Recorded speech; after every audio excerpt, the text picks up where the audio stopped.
y por favor abran sus Biblias ahí en Romanos capítulo 1. Hermosos días que nos ha dado el Señor, ¿no? Lluviosos. Y hoy salieron las chicatanas. ¿Quiénes agarraron chicatanas? Ahí sí. Muy bien. Hermanos, vamos a continuar con esta serie que hemos venido tratando y hoy vamos a hablar precisamente de lo que es la ideología de género y el peligro que ésta tiene para nuestra sociedad y para nuestra familia también. Déjenme comenzar, hermanos, primero con una oración y pedirle al Señor que nos ayude en este día a recibir lo que viene de su palabra, que nuestro corazón esté dispuesto y también que nuestra mente esté atenta a lo que vamos a platicar el día de hoy. Padre bendito, te suplico, Señor, porque en este momento sea tu Santo Espíritu el que nos guíe en la interpretación de tu palabra, el que también llene nuestras mentes, llene nuestros corazones, Señor, y que podamos nosotros como hijos tuyos someternos siempre a su voz. Ayúdanos, Padre, porque te necesitamos en realidad. Lejos de ti no somos nada y necesitamos de tu ayuda para aprender y para asimilar estas cuestiones. Te lo pedimos en Cristo Jesús. Amén. Miren, hermanos, antes de 1973, estamos hablando de hace poco menos de 50 años, el Manual de Diagnóstico y Estadístico de Trastornos Mentales, utilizado como un libro de referencia por los especialistas de la psiquiatría, incluía la homosexualidad en el listado de desórdenes mentales. Antes de 1973, el homosexualismo y todas sus otras variantes como el lesbianismo eran considerados un desorden mental por los psiquiatras. Después de 1973, el homosexualismo como enfermedad mental fue extraído de este manual, no porque los especialistas, o sea, los psiquiatras, no porque los psiquiatras crean lo contrario, sino porque fueron presionados por medio de amenazas violentas de grupos de homosexuales que atacaban los congresos de los psiquiatras. Entonces la razón por lo que se dejó de catalogar como un desorden mental no fue porque los psiquiatras lo creyeran así científicamente, sino porque fueron presionados por grupos de homosexuales que se presentaban en los congresos y amenazaban con destruir todo lo que estaba ahí. En 1980, este mismo manual, por presión de los psiquiatras, incluyó entre los trastornos mentales una nueva enfermedad relacionada con el carácter homosexual, que se conoció como ego distónico.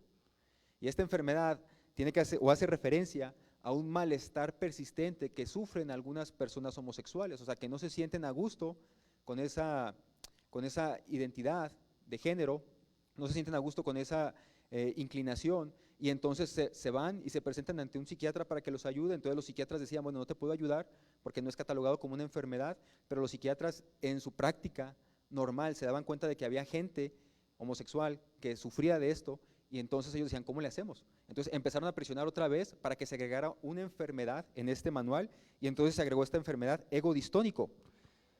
Pero otra vez, los activistas gays, negando la realidad a la que se enfrentaban los psiquiatras al tratar a esos pacientes, presionaron nuevamente, y en 1986, de este manual, la enfermedad egodistónica fue extraída otra vez como enfermedad. De manera que hoy, tratar el homosexualismo como una enfermedad mental tiene consecuencias graves para el profesional que siquiera se atreva a catalogarlo como tal.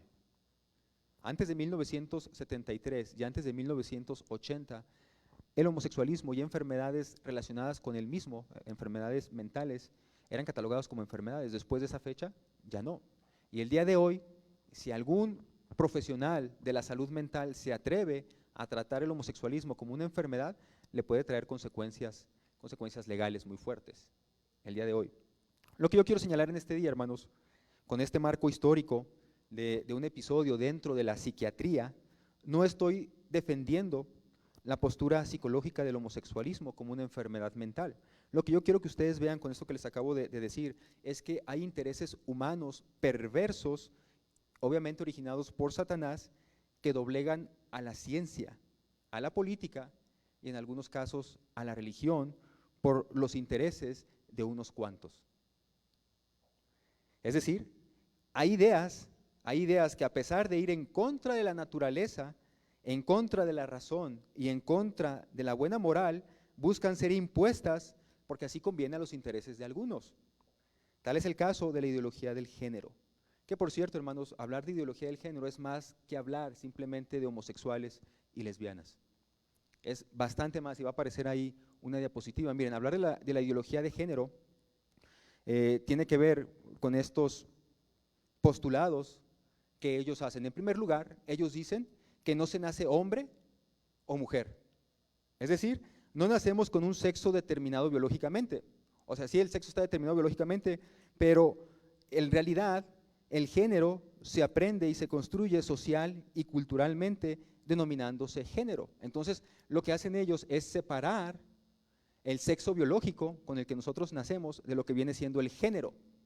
Entonces, usted puede nacer con el sexo biológico masculino, pero el género suyo puede ser femenino si usted se siente mujer. Es lo que está pasando aquí. Entonces, ellos dicen, no se nace con un género asignado, sino que el género se lo va dando la cultura. Y entonces ellos empiezan ahí a platicar algunas cuestiones como diciendo, por ejemplo, bueno, a los niñitos, ¿quién les enseñó a jugar con soldaditos? Pues los papás. Y a las niñitas, ¿quién les enseñó a jugar con muñecas? Pues los papás también, o las mamás. O sea, ellos dicen, si tú realmente le das a un niño juguetes, soldaditos y muñecas, el niño lo va a jugar indistintamente agarrando el soldado o agarrando la muñeca. Entonces realmente somos nosotros los que les estamos a ellos imponiendo un género. Es lo que ellos propagan, o lo que están diciendo aquí con esto. No se nace hombre o mujer, sino que este se aprende y se construye social y culturalmente denominándose género. Número 2, ellos siguen diciendo ahí, la sexualidad es diversa. Es decir, la expresión sexual puede tomar muchas formas distintas, siendo la heterosexualidad, un varón con una hembra, solamente una de ellas. Todo lo que importa es cómo deseamos autopercibir nuestro género, pudiendo elegir entre una infinita gama de ellos. Por ahí creo que estaba leyendo que hay más de 100 géneros distintos que uno puede escoger, que incluye a los transespecie o los transgeneracionales también. Y miren, hermanos, en la ideología de género, que ellos prefieren llamar, por cierto, enfoque de género, porque decirle ideología de género para ellos es ofensivo. Ellos, en la ideología de género, ellos deconstruyen la sexualidad humana en 3 componentes. El sexo biológico, es decir, lo que nuestros órganos sexuales determinan que somos. Ese es el sexo biológico, varón o hembra. Ese es uno. Y luego ellos hablan del género, donde hay una variedad de géneros. Y luego hablan todavía de la orientación sexual. Entonces, para ellos nosotros tenemos un sexo biológico, un género y una orientación sexual. Entonces, yo puedo ser biológicamente un hombre, pero mi género yo puedo decir soy mujer, porque me siento mujer. Y yo tengo inclinación, o sea, soy un hombre con órganos sexuales masculinos, pero me siento mujer, así que mi género es femenino, pero a mí me gustan las mujeres. O sea, soy una mujer atrapada en un hombre que le gustan las mujeres. ¿Sí me estoy explicando? Entonces es distinto, porque habla de la orientación sexual también. Entonces yo puedo ser también una mujer que me siento hombre y que me gustan las mujeres, una orientación sexual hacia las mujeres. Y de esta orientación sexual vienen inclusive las orientaciones sexuales hacia los jóvenes, hacia los niños. Al final de cuentas es una orientación sexual. Entonces, ellos se paran así y dicen, entre todo esto hay una gran diversidad. Por lo tanto, lo que ellos concluyen es, el sexo biológico con el que tú naces no determina tu género. Es como ellos separan, no puede determinar tu género. Tú eres el que tienes que escoger si eres hombre, o si eres mujer, o si eres otra cosa, pero eres tú. Lo separan de esa manera. Número 3, la familia es un invento. La familia natural o tradicional, como la conocemos, donde hay un padre, una madre y los hijos, si es que el Señor se los da, es un invento religioso y cultural en decadencia. En realidad, ellos dicen e insisten, existen familias diversas. O sea, puede ser familia un hombre y un hombre con hijos, una mujer y una mujer con hijos, pueden ser familia también. Existen familias diversas dependiendo del género de sus miembros, pero esa familia heterosexual, de hecho, hasta piensan ellos, es algo en decadencia. En realidad, y empiezan ellos a presentar algunos argumentos, las familias heterosexuales no son sanas y cosas por el estilo, el hombre y la mujer se la pasa peleando y cosas así, y por ellos dicen, esa familia tradicional no es algo bueno. Número 4, dentro de estas ideologías de género, número 4, los hombres heterosexuales son el problema, o sea, ni siquiera los hombres homosexuales, porque como ellos se creen mujer, entonces ellos entran del parte del grupo vulnerable, no, el problema son los hombres heterosexuales. Todas las desigualdades, la violencia y las injusticias son causadas por los roles de género que fueron creadas por hombres heterosexuales, y esto se ejemplifica en el machismo y en el patriarcado. Las mujeres son víctimas inocentes y son seres moralmente superiores, quienes ahora se les tienen que dar derechos superiores a los de los varones como una retribución por tanto tiempo de opresión. Es parte de lo que esta ideología está empujando también.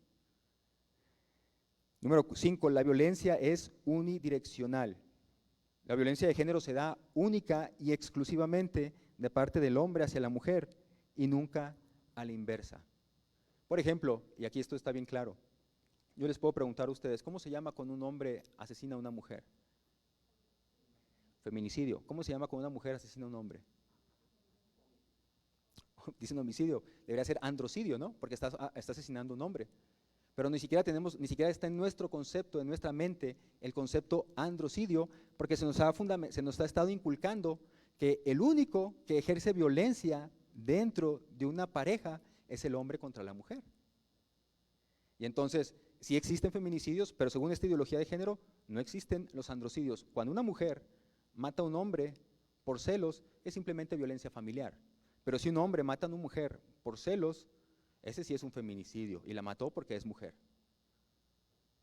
No estoy defendiendo los homicidios, claro que no, ¿verdad? Por supuesto que estoy en contra de todo ello, pero estoy diciendo cómo hay algunas incongruencias e inconsistencias entre estas cosas que ellos están proponiendo. Para ellos la violencia siempre se da en un solo sentido, y es del hombre hacia la mujer y nada más. Todos los hombres son violentos y potencialmente criminales y feminicidas. La masculinidad y el lenguaje sexista son expresiones violentas y misóginas que erradicar, y por eso ha surgido todo esto de ya no decimos todas ni todos, ahora decimos todes. Porque decir todos para abarcar a las mujeres y a los hombres es sexista, es machista, porque el todos es masculino, tenemos que decir todes. Y empiezan a decir, es que también el lenguaje fue creado por machos y entonces el lenguaje es ofensivo. Y ahora cuando nos referimos a los hombres y decimos, bueno, cuando la Biblia, por ejemplo, dice, y Dios les demanda que todos los hombres se arrepientan, empezamos a decir, bueno, Dios es machista porque nomás les habla a los hombres, cuando esa expresión realmente está hablando de hombres y mujeres. Número 6, el matrimonio es opresivo, según esta ideología de género. El matrimonio y la maternidad son formas de oprimir y subyugar al sexo femenino que limitan y que restringen sus libertades. Y desde esta cosmovisión, el matrimonio se lo inventaron hombres heterogéneos para tener oprimida a la mujer y tenerla simplemente ahí como un medio para propagar la especie. De manera, dicen ahora estos nuevos grupos, que la promiscuidad y el derecho al aborto liberan a la mujer del yugo. Es una aberración, mis hermanos. Pero es una aberración que de alguna manera ha surgido por la cultura en la que nosotros vivimos, que sí tenemos que aceptar. En ocasiones hay mucho machismo. Por ejemplo, ellas dicen, algunas mujeres, bueno, es que cuando una mujer se embaraza, una no puede escoger.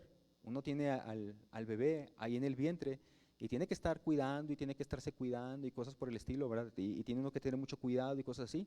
Pero el hombre, si él quiere, él se desaparece y deja a la mujer ahí con el bebé, y entonces la mujer lleva todo el proceso sola, y entonces por eso dicen, así como el hombre tiene derecho a no tener ninguna responsabilidad por eso que acaba de concebir con su mujer, la mujer también tendría el mismo derecho para cortar eso cuando quiere.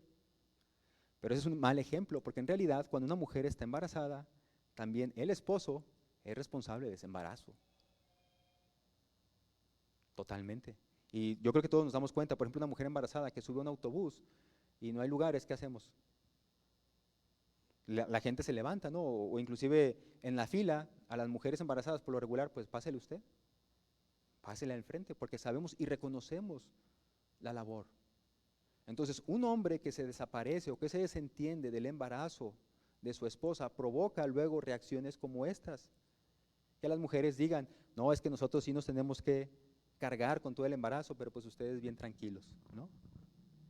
Por eso surgen. Y nosotros como hombres cristianos tenemos que modelar lo que es ser realmente un varón ante los ojos de Dios. Sí tenemos que aceptar que varias de estas ideas que luego surgen por una necesidad de alguna manera real, por la sociedad llena de pecado en la que estamos viviendo, donde nosotros como cristianos tampoco hemos sabido modelar lo que es ser un hombre cristiano y lo que es ser una mujer cristiano, no un macho, sino un varón de Dios. Hermanos, toda esta ideología anticientífica, irracional, porque es irracional, hermanos. O sea, no solamente es anticientífica, es decir, ya les dije, miren, los psiquiatras, por ejemplo, ellos hasta 1973 tenían catalogado el homosexualismo como una enfermedad mental. No solamente eso, ¿verdad? Ahora varios doctores y genetistas tampoco han encontrado el mentado gen homosexual, porque no existe. En realidad no han podido dar. Fue una investigación que se estuvo haciendo por mucho tiempo en busca del gen homosexual y no lo han encontrado. Es anticientífico todo esto.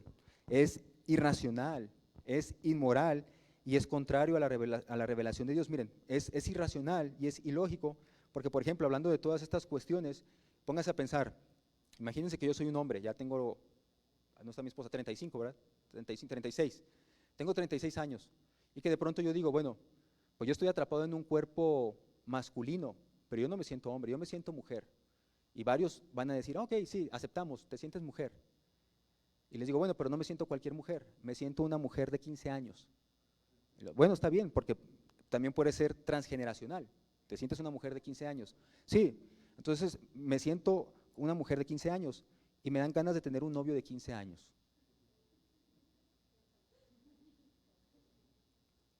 Yo sé que puede dar risa, pero no es ilógico. Pero es hasta donde llega esto. Ya cuando llegamos a ese punto, como que toda la gente entonces empieza a pensar, ah, caray, tú le preguntas a alguien que cree en esto y le pones, por ejemplo, este ejemplo y se quedan pensando, sí, cierto, ¿qué tal si yo, hombre de 35 años, me siento mujer de 15 años y ando buscando niñitos de 15 años? ¿Por qué yo me siento una mujer de 15 años y quiero tener una pareja de 15 años? Entonces ya te das cuenta de que hay un peligro potencial para los adolescentes y los jóvenes. Y entonces ahí sí dices, como que algo está mal en esto. O sea, hasta racionalmente y lógicamente no hay aquí algo correcto.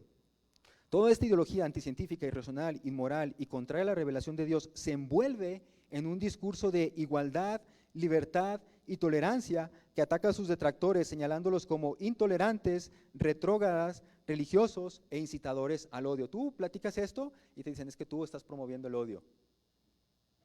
Y todos ellos siempre están promoviendo, supuestamente, la tolerancia y la libertad. Hermanos, antes de continuar, permítanme señalar que en esto último ellos tienen en parte la razón. Porque tiempo atrás, y aún en nuestros días, en algunas regiones se persigue y se ataca física y verbalmente a los homosexuales y a las lesbianas. Pero nosotros como creyentes no estamos llamados a odiar. No debemos de confundir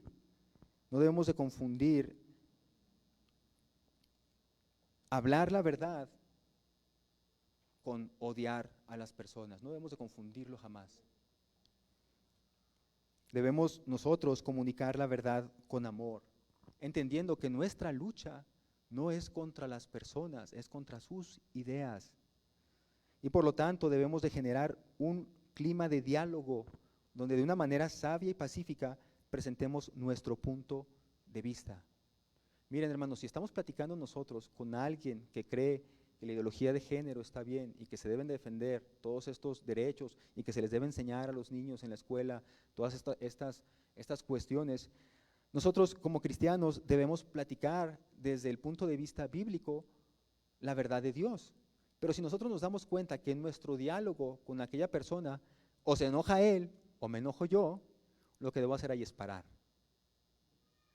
Es parar, porque nosotros debemos de comunicar la verdad con amor, entendiendo que nosotros estamos iluminados por el Espíritu Santo y por eso es que podemos aceptar su palabra. Ellos no tienen esa iluminación. Ellos están velados en su vista, ¿verdad? No pueden ver lo que es la verdad. Entonces, en cuanto empiece a ver que se empiezan a subir de tono los comentarios, debemos de parar y mejor esperar a cuando haya un mejor momento para volver a platicar de esas cuestiones.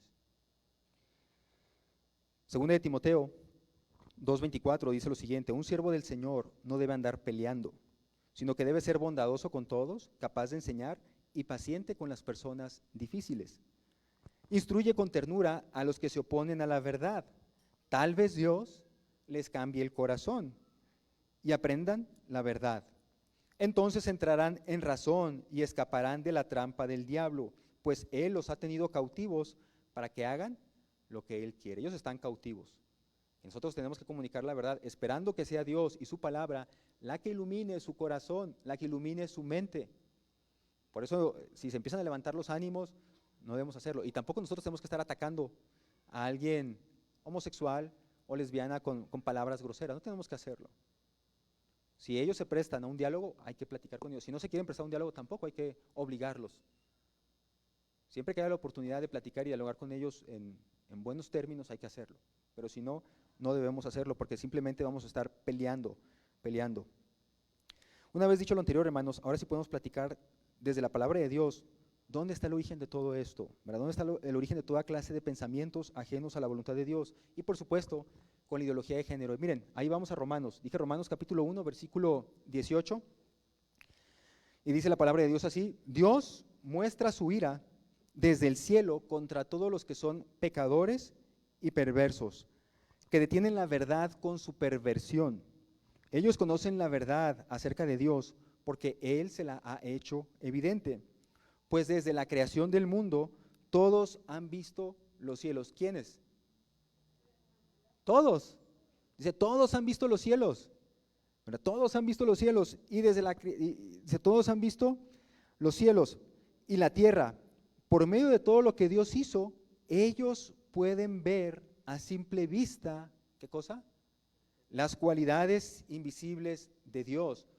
Todo ser humano puede ver a simple vista, por la simple creación, las cualidades invisibles de Dios, su poder eterno y su naturaleza divina. Así que no tienen ninguna excusa para no conocer a Dios. Es cierto, ellos conocieron a Dios, pero no quisieron adorarlo como Dios, ni tampoco darle gracias. En cambio, comenzaron a inventar ideas necias sobre Dios. Como resultado, la mente les quedó en oscuridad y confusión. Afirmaban ser sabios, pero se convirtieron en completos necios. Y en lugar de adorar al Dios inmortal y glorioso, rindieron culto a ídolos que ellos mismos hicieron con la forma de simples mortales, de aves, de animales de cuatro patas y de reptiles. Hermano, la palabra de Dios es clara al afirmar en primer lugar que existe la verdad y que esta verdad está en Dios. Dice así el primer versículo, ¿no? Dios muestra su ira desde el cielo contra todos los que son pecadores y que detienen la verdad con su perversión. Entonces existe la verdad y esta verdad está ¿en quién? Está en Dios, pero hay hombres que la detienen, hay hombres pecadores y perversos que restringen esta verdad, es decir, que no la quieren aceptar, Una verdad que es claramente evidente al observar la creación de Dios. Miren, hermanos, aunque es verdad que todo el cosmos, todo lo que está diseñado apunta hacia un diseño inteligente, este diseño inteligente, esta creación es insuficiente para mostrarnos el camino al Padre, pero sí es suficiente para enseñarnos que hay un Dios. Lo que estoy queriendo decir es que toda persona que se ponga a observar la naturaleza puede deducir de ella que existe un Dios. No sabe cómo llegar a ese Dios, pero sí sabe que existe un Dios. La palabra de Dios nos va a decir que Jesucristo es el camino y la verdad y la vida. Entonces la gente puede deducir que sí existe un Dios y nosotros somos los encargados de decirles cuál es el camino para llegar a ese Dios a través de Jesucristo. Entonces, la creación es suficiente para enseñarle a todas las personas que existe Dios. Hasta ahí nada más. Es suficiente para que deduzcamos la existencia de un ser sabio que ha diseñado toda la naturaleza y el cosmos en general a tal perfección que todo está en un equilibrio exacto y perfecto para que nosotros como seres humanos podamos vivir aquí en la Tierra.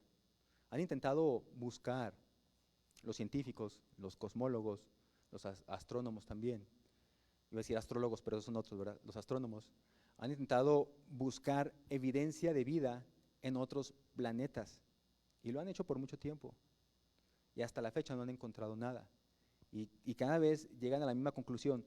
Parece, porque para ellos son teorías todo, dice, parece que la Tierra es el único planeta en el que se ha puesto todo de cierta manera para que pueda habitar la vida. O sea, llegan a deducir eso de sus observaciones que ellos hacen. Eso nos habla, a nosotros como cristianos, fortalece nuestra fe, porque nosotros creemos que Dios creó nuestro planeta para que nosotros como seres humanos, la corona de su creación, viviéramos aquí. O sea, Él creó todo perfecto para que nosotros pudiéramos habitar aquí, con el calor, con el agua, con el frío. Podemos habitar los hermanos, los humanos, esta tierra. Dios ha creado esto.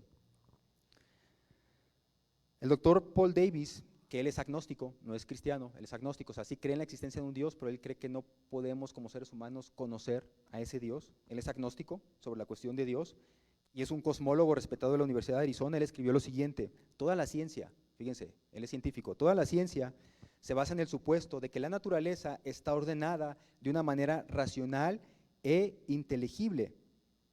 No podrías ser un científico si pensaras que el universo es un cúmulo de sinsentidos, de probabilidades y de azar. Él, con todas sus investigaciones, ha dicho, todo lo que encontramos siempre es que hay un orden bien creado, perfecto. Los científicos toman las leyes ordenadas de la física y todas esas leyes se expresan como relaciones matemáticas ordenadas. Y luego este mismo doctor, Paul Davis, pregunta, él simplemente pregunta y lo pone ahí sobre la mesa, ¿quién le dio este orden a las leyes que conocemos? Porque siempre que los científicos investigan, llegan a la conclusión de que está ordenado, de que hay un orden perfecto, y entonces dicen, bueno, ¿quién le dio el orden a todo esto?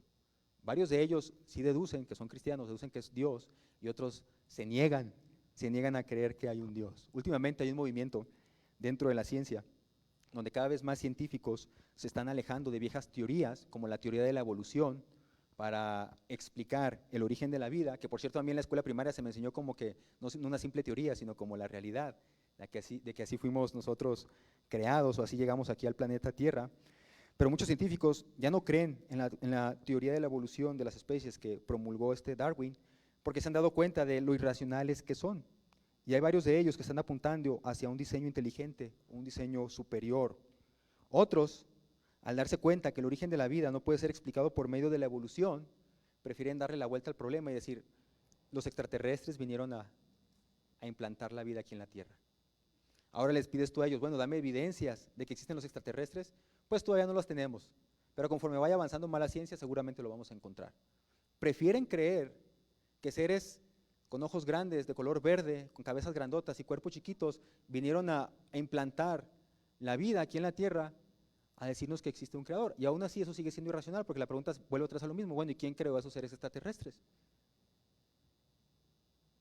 Pero, como dice Pablo, neciamente están viendo que debe existir un creador, pero neciamente se cierran y mejor prefieren creer lo que ellos quieren creer. Se cierran a la verdad.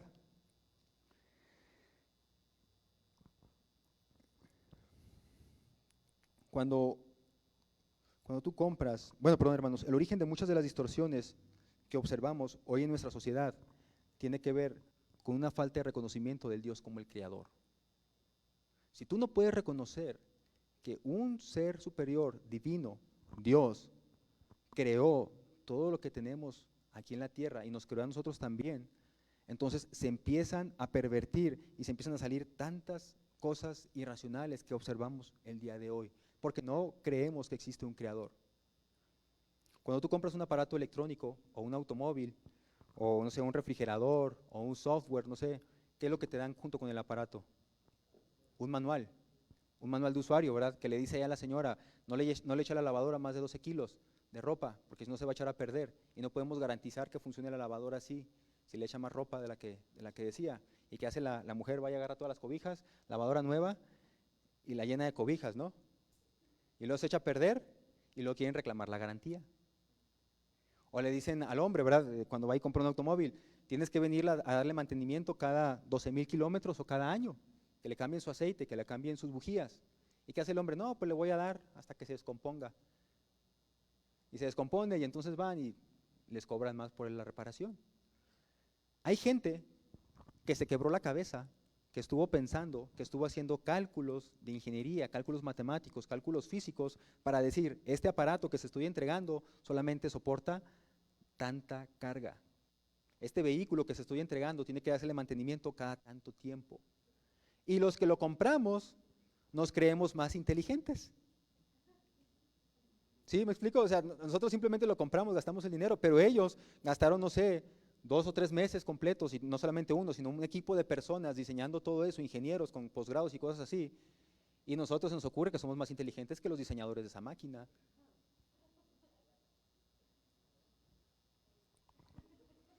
¿Verdad? Hay quienes se creen más sabios y hacen toda clase de modificaciones que luego lo estropean y luego quieren reclamar la garantía. La Biblia dice en Génesis 1:27 que Dios creó a los seres humanos. Él es el inventor. Él sabe cómo funcionamos los seres humanos y nos dio un manual de usuario, que aquí está, lo traen algunos de ustedes, otros lo traen en el teléfono digital, pero ahí traen el manual, de usuario. La Biblia dice en Génesis 1:27 que Dios creó a los seres humanos a su imagen y a su semejanza y les dio 2 géneros, varón y hembra los creó, hombre y mujer. Y entonces a este par de seres humanos, iguales en valor, iguales en dignidad, iguales en inteligencia, pero distintos en su anatomía, Dios les dio la capacidad de procrear cuando ellos dos se juntaran y tuvieran relaciones sexuales. Algo que es imposible de llevar a cabo en una unión sexual entre 2 hombres y entre 2 mujeres. Es imposible, o sea, es antinatural. Hermanos, de esto tenemos que decir que el matrimonio no es un invento por el hombre heterosexual. No piensen esto, si alguna de las mujeres, por favor, ha sido engañada con eso de que el matrimonio es opresivo y fue inventado por hombres para tenerlas a ustedes esclavizadas, no es un invento del ser humano el matrimonio. Es una institución creada por Dios para la supervivencia y para la propagación de nuestra especie y para complementarnos el uno al otro. Hay un pastor, Miguel Núñez, que él dice que el hombre refleja algunas cualidades de Dios y la mujer refleja otras. Individualmente no reflejamos por completo a Dios, pero cuando estamos juntos reflejamos de una mejor manera la imagen completa de Dios. Porque, por ejemplo, el hombre por naturaleza es tosco, ¿o no? Por naturaleza es tosco el hombre, desde chiquito es tosco el hombre. Mi hijo ve a otro bebé y quiere dar golpes, no sé por qué. Y las mujeres por naturaleza son más compasivas, son tiernas. En este aspecto, ¿quién refleja mejor la imagen de Dios? La mujer. Porque Dios es un Dios clemente y compasivo. Entonces, hay características de las mujeres que reflejan mejor la imagen de Dios, y hay características de los hombres que reflejan mejor la imagen de Dios, pero cuando estamos juntos, reflejamos de una manera más completa y más plena la imagen de Dios. Y sobre todo esta cuestión de procrear, que es algo que Dios le ha dado la bendición a un hombre y a una mujer de hacerlo. El matrimonio no es un invento del hombre, ¿verdad? Es una institución divina.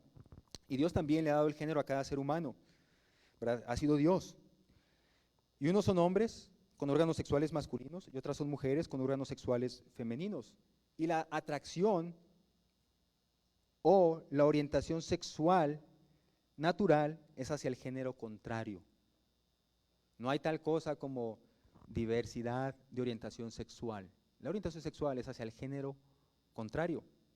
Por eso Dios, cuando creó a Adán, y luego dijo Dios, bueno, le voy a formar ayuda idónea a Adán, y entonces le manda a todos los animalitos a Adán para que les ponga nombre, y Adán está ahí buscando y poniéndoles nombre a todos ellos, y dice, pero para el hombre no se halló ayuda idónea. Y entonces de repente se le aparece ahí una mujer a Adán. ¿Y qué dijo Adán? Bueno, primero que nada le empezó a palpitar el corazón. Y luego le salieron los ojitos así, ¿verdad? Se le abrieron los ojos. Por Dios, ¿qué estoy viendo? Decía Adán. Sintió en su cuerpo emociones nuevas y entonces Adán dice, al fin, así dice la Biblia, dice Adán, al fin, esta sí es de mi misma especie, es de distinto género, pero es de mi misma especie. Por lo tanto, hermanos, género, sexo y orientación sexual por naturaleza forman parte del mismo paquete y desasociarlos o separarlos genera toda clase de perversiones, como vamos a leer en Romanos. El Creador no se equivoca, Dios no se equivoca, pero si tú dejas a Dios fuera de la ecuación, lo único que vas a obtener como un resultado es una catástrofe. El Creador no se equivoca. Número 2, el mal uso del libre albedrío que Dios nos ha dado es el origen también de esto. Y vamos a continuar leyendo para explicar un poquito esto, hermanos. Dice el 24, entonces Dios, después de que pasó todo esto, ¿verdad? De que los hombres neciamente no quisieron reconocer a Dios como Dios, a pesar de que la naturaleza muestra que Dios existe, dice, entonces Dios los abandonó para que hicieran todas las cosas vergonzosas que deseaban en su corazón. Como resultado, usaron sus cuerpos para hacerse cosas viles y degradantes entre sí. Cambiaron la verdad, vean bien, ¿qué es lo que están cambiando? La verdad. Dice, cambiaron la verdad acerca de Dios por una mentira. Y así rindieron culto y sirvieron a las cosas que Dios creó, pero no al Creador mismo, quien es digno de eterna alabanza. Amén. Por esa razón, Dios los abandonó a sus pasiones vergonzosas. Aún las mujeres se rebelaron contra la forma natural de tener relaciones sexuales y en cambio dieron rienda suelta al sexo unas con otras. Los hombres, por su parte, en lugar de tener relaciones sexuales normales con la mujer, ardieron en pasiones unos con otros. Los hombres hicieron cosas vergonzosas con otros hombres y como consecuencia de ese pecado sufrieron dentro de sí el castigo que merecían. Podemos, a la luz de lo que acabamos de leer, hermanos, podemos decir que el origen de la maldad está en la libertad de escoger con la que Dios nos ha creado los seres humanos.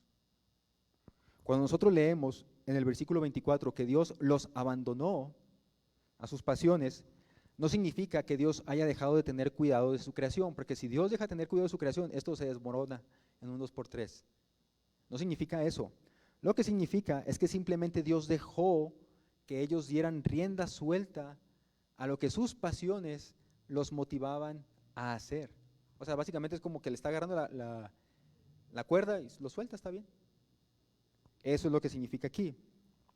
Para que ellos tomaran la decisión que quisieran, porque Dios nos ha dado la libertad de tomar decisiones. Y yo sé que al decir esto, algunas podrían preguntar, bueno, si Dios sabía lo que como seres humanos somos capaces de hacer, ¿por qué nos dio el libre albedrío? ¿Para qué nos dejó escoger? ¿Para qué le puso a Adán y a Eva un árbol ahí en el que si lo comían, pues podían morir? ¿Para qué? ¿Para qué les da esa oportunidad de escoger? Mejor hubiera sido que no nos diera como seres humanos la capacidad de elección, hermanos. Pero el libre albedrío es necesario para que nosotros podamos amar libremente. Si no existe el libre albedrío, nosotros no podemos amar libremente. Dios no creó un ejército de robots autómatas que obedecieran sus órdenes porque así están programados. Pues ¿de qué sirve eso? Sino que creó seres humanos hechos a su imagen y a su semejanza, con la capacidad de razonar, con la capacidad de indagar, con la capacidad de progresar, con la capacidad de crecer y con la capacidad de tomar decisiones libres para que entonces el amor hacia Él fuera verdaderamente una relación de amor y no una imposición. Imagínense ustedes que yo me voy y me robo a mi esposa, cuando todavía no era mi esposa, y ella no me quiere porque estoy feo, lo que sea, no sé. Y me la robo y la encierro en un cuarto y le digo, aquí vas a estar hasta que me ames. Pues por obligación, ¿no? Por obligación, ¿no? John Piper lo explica esto mejor, explicándolo con un regalo de flores que ya he platicado aquí en otras ocasiones. Que imagínense ustedes que de pronto se me ocurre un día, antes de llegar a la casa, pasar a comprarle un ramo de rosas a mi esposa. Hace tanto tiempo que no le regalo unos ramos que digo, bueno, le voy a regalar un ramo de rosas a mi esposa.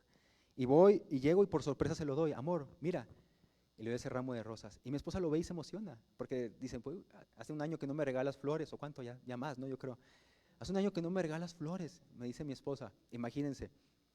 Y que me diga ella, se pone bien contenta y me dice, ay Jorge, no te hubieras molestado, no era necesario que lo hicieras.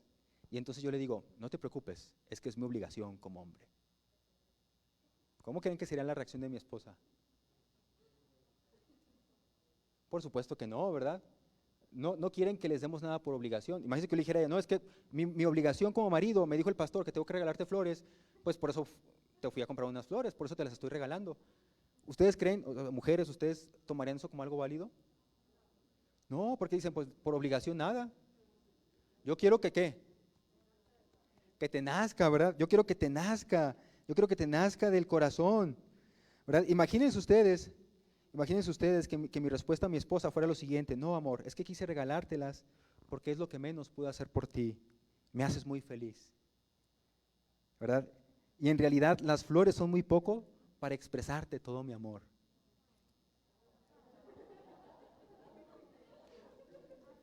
Mejor ya ni les platico lo que viene después de eso, ¿verdad? Porque estamos en horario infantil.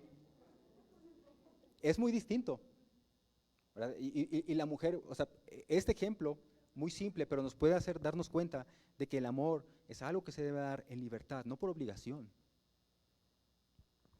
Dios nos ha dado la capacidad de elegir, porque Él no es un tirano y tampoco es un dictador. El problema es que con el pecado nuestra capacidad de elegir correctamente quedó afectada. Y por eso necesitamos que Cristo nos renueve y que el Espíritu Santo more dentro de nosotros para poder elegir lo más correctamente posible. Y aún como cristianos muchas veces elegimos incorrectamente. Pero podemos decir que el origen de la maldad está precisamente en ese libre albedrío. Es por esta incapacidad de elegir correctamente que como creyentes tenemos compasión por aquellos que han cambiado el uso natural del cuerpo, porque nosotros mismos, dice la Biblia, que estábamos en la misma condición. Por eso rogamos, porque sea el Señor quien transforme sus conciencias, porque sin Él, en sus vidas, el ser humano siempre va a terminar escogiendo el mal. Y como termina diciendo el último versículo de esta parte de Romanos que leímos, terminan sufriendo dentro de sí las consecuencias del camino que tomaron. Sufren en carne propia las consecuencias de sus malas decisiones, pero porque obviamente, otra vez, dejaron a Dios fuera de la ecuación. No obedecen lo que dice Dios. Número 3, ¿qué es lo que promueve todas estas ideologías o lo que las origina? Una obstinada necedad que produce toda clase de pecados. Necedad. Dice el versículo 28, por pensar que era una tontería reconocer a Dios, Él los abandonó a sus tontos razonamientos y dejó que hicieran cosas que jamás deberían hacerse. Se llenaron de toda clase de perversiones, pecados, avaricia, odio, envidia, homicidios, peleas, engaños, conductas maliciosas y chismes. Son traidores, insolentes, arrogantes, fanfarrones y gente que odia a Dios. Inventan nuevas formas de pecar y desobedecen a sus padres. No quieren entrar en razón, no cumplen lo que prometen, son crueles y no tienen compasión. Saben bien que la justicia de Dios exige que los que hacen esas cosas merecen morir, pero ellos igual las hacen y peor aún, incitan a otros a que también las hagan. Quiero que observen este último versículo, hermanos. Saben bien que la justicia de Dios exige que los que hacen esas cosas merecen morir, pero igual las hacen. Yo ya he platicado de esto antes. La mayoría de las personas que no creen en Dios no es tanto porque no crean que Dios no existe. Se engañan a sí mismos y dicen, no, es que yo creo que Dios no existe. Pero en realidad no es que crean que Dios no existe, porque la misma naturaleza les está revelando que Dios existe. En realidad no es eso, sino que prefieren creer que Dios no existe. O sea, lo prefieren, es una decisión. Toman la decisión de creer que Dios no existe. Porque si Dios existe, entonces ellos saben, como dice aquí el versículo 32, ellos saben que Dios exige que los que hacen esas cosas merecen morir y por lo tanto mejor dicen, pues preferimos que Dios no exista. Entonces se engañan a sí mismos y dicen, Dios no existe. Pero si los llevas a las conclusiones lógicas de sus razonamientos, otra vez terminan a decir, bueno, pues parece que sí existe, pero no me conviene. No me conviene creer que existe Dios. Saben que si existe un Dios santo y perfecto, todo el que no llene ese estándar de moralidad y perfección merece morir. No solamente se obstinan en seguir haciendo lo que hacen, sino que incitan a otros también a que hagan lo que ellos hacen.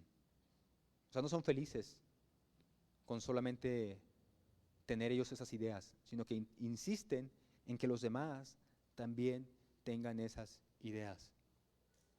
Estaba leyendo, precisamente ahora que estaba investigando para esto, hay un libro que sacó la SEP en el 2010 como un material de apoyo a los profesores, que tiene que ver con estas iniciativas de identidad de género y cómo formular por ahí en el salón de clases unas dinámicas para fomentar que, pues, la ideología de género, básicamente. Y estaba leyendo, ahí dentro del material vienen algunas columnas y precisamente viene parte de lo que estábamos leyendo ahí en la primera diapositiva. El matrimonio es opresivo, genera a la mujer, perdón, relega a la mujer a un simple papel reproductivo, nada más. En cambio, los hombres pueden salir y tener éxito, trabajar, tener dinero, tener poder, tener fama, no sé qué tantas cosas. Y estaba en el material de la SEP para los profesores del 2010. Yo no sé cuántos profesores de aquí lo recibieron, pero ahí está el material en el internet. Hay una iniciativa que se presentó, que gracias a Dios no pasó más a mayores, pero hay una iniciativa que se presentó en este grupo parlamentario que tenemos actualmente en nuestro país, y donde se promovía que los pastores no podíamos hablar acerca de cuestiones de género desde el púlpito, porque si lo hacíamos estábamos incitando al odio. Entonces, que se nos restringiera la libertad de expresión. Ahora quiero que observen, hermanos, el versículo 29, porque nosotros pensamos que Pablo solamente está hablando de los homosexuales y las lesbianas, ¿no? Aquí, pero no, hermanos, él dice que toda la humanidad se llenó de gente que practica toda clase de cosas perversas, y entonces empieza a decir ávaros, o sea, codiciosos, gente que odia, gente envidiosa, gente que comete homicidios, que genera peleas, engaños, arrogantes, fanfarrones, gente que odia a Dios, gente que inventa nuevas formas de pecar y que desobedecen a sus padres. Pablo no solamente está hablando de ellos, Pablo al principio está hablando de ellos, pero luego mete a todos los demás también. Esto en primer lugar nos ayuda a entender que el pecado de la homosexualidad no es distinto a otro pecado. No somos superiores moralmente a ellos. Y Pablo todavía sigue diciendo, en el capítulo 2, por si a alguno le quedaba la duda, Pablo dice lo siguiente: tal vez crees que tú puedes condenar a tales individuos, pero tu maldad es igual a la de ellos. Y no tienes ninguna excusa. Cuando dices que ellos son perversos y que merecen ser castigados, te condenas a ti mismo, porque tú, que juzgas a otros, también practicas las mismas cosas. Hermanos, nosotros no somos mejores personas que los homosexuales, o que las lesbianas, o que los alcohólicos, o que las prostitutas, o que los adúlteros. No somos mejores personas que ellos. Simplemente nosotros somos pecadores que han encontrado la gracia de Dios.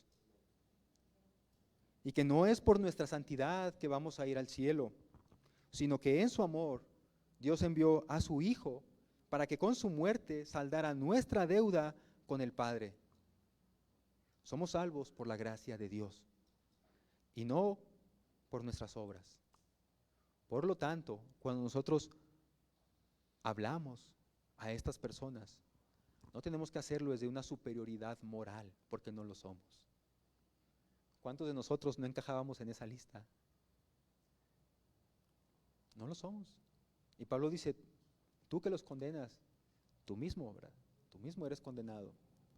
La única diferencia que hay entre nosotros y entre ellos es que nosotros hemos decidido arrepentirnos de nuestros pecados y poner nuestras vidas en las manos de Dios. Pero todos nosotros, y ninguno me lo puede negar, seguimos siendo pecadores. Pero la sangre de Jesucristo nos limpia de todo pecado. Y ese es nuestro sello cuando estemos frente a Dios. Cuando estemos frente a Dios, Dios no me va a ver a mí. Si me viera a mí, seguramente me manda más abajo del infierno.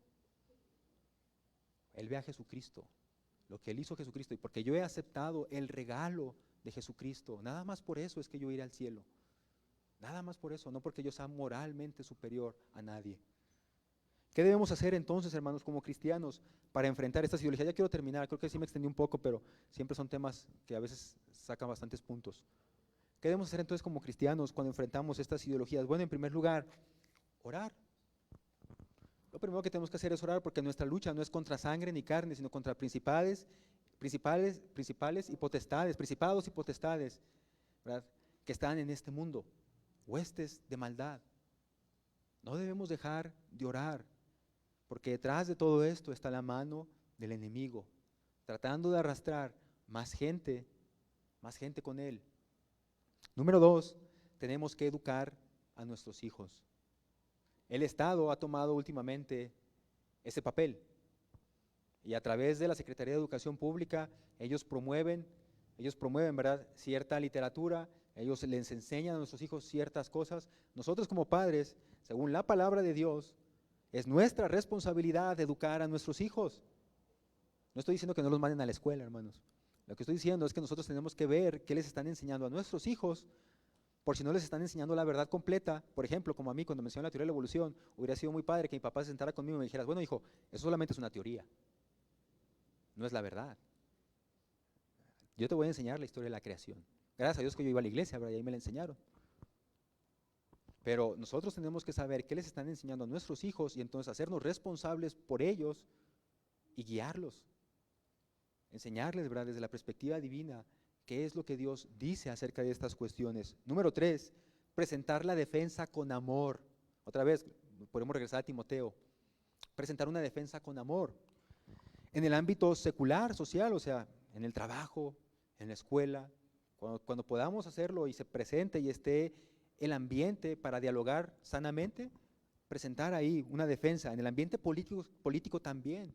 Necesitamos creyentes realmente comprometidos con la palabra de Dios, que puedan formular iniciativas para que no sigan avanzando estas ideas extrañas en nuestro país. Necesitamos cristianos políticos también, ¿cómo no? Necesitamos cristianos científicos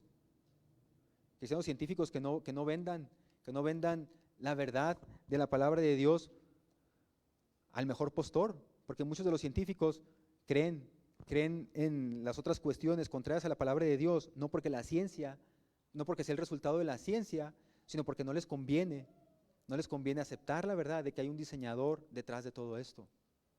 Necesitamos científicos cristianos que en realidad estén casados con la verdad de Dios, también en el ámbito filosófico y por supuesto en el ámbito religioso. Necesitamos defender la verdad, y dice la palabra de Dios que la iglesia es la columna y el baluarte de la verdad. Dios le ha entregado esta verdad tan preciosa a su iglesia, y su iglesia no es el pastor nada más. La iglesia son todos los creyentes que la componen. Y nosotros somos los encargados de proteger la verdad. No la van a poder destruir porque finalmente la verdad es de Dios, pero nosotros tenemos que estarla enseñando a los demás. Número 4, hermanos, votar con conciencia. Nosotros no somos, yo sé que aquí en México de pronto nos casamos con un partido y votamos por el mismo partido todo el tiempo. Nosotros no debemos hacerlo así. Nosotros debemos, como cristianos, realmente ejercer nuestro derecho al voto con conciencia, ver cuáles son las propuestas de los políticos y entonces darle nuestro voto a aquel que esté lo más apegado posible a las verdades de Dios. Nuestro compromiso es con Dios, no con ningún partido político. Número 5, participar de manifestaciones pacíficas y manifiestos que se entregan al gobierno. De pronto hay algunas marchas ahí pro vida, en contra del aborto, pro familia también, pero son marchas pacíficas, marchas en las que la gente simplemente va caminando en silencio con pancartas o cosas así, no van lastimando a nadie, podemos participar, por supuesto, se puede participar. Claro que se puede participar en esta clase de manifestaciones, siempre y cuando otra vez sean pacíficas. No vayan a andar por ahí pintando las casas o rompiendo vidrios, por favor. Entonces nada más, sí puede haber manifestaciones, pero que sean pacíficas. Y número 6, hermanos, sobre todo, no desmayar. Jamás desmayar en esta lucha, porque nuestras esperanzas estaban puestas en Dios.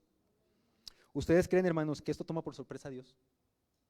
No, no lo toma por sorpresa. ¿Ustedes creen que Él no sabía que cuando le dijo a su iglesia: toda potestad me es dada en el cielo y en la tierra, por tanto vayan y hagan discípulos? ¿Ustedes creen que Él no sabía a lo que su iglesia se iba a enfrentar? Por supuesto que Él lo sabía, pero Él dice: toda potestad me es dada en el cielo y en la tierra, por tanto vayan, ¿y qué cosa? Hagan discípulos, porque los discípulos conocerán la verdad y la verdad los hará libres. Nosotros tenemos la verdad. Vayamos a ser discípulos. Juan 16:33, y termino con esto, dice lo siguiente: les he dicho todo lo anterior. Jesucristo hablando a sus discípulos antes de irse y hablándoles de algunas cosas que les iban a pasar. Y Jesucristo les dice: les he dicho todo lo anterior para que en mí, o sea en Jesucristo, tengan paz.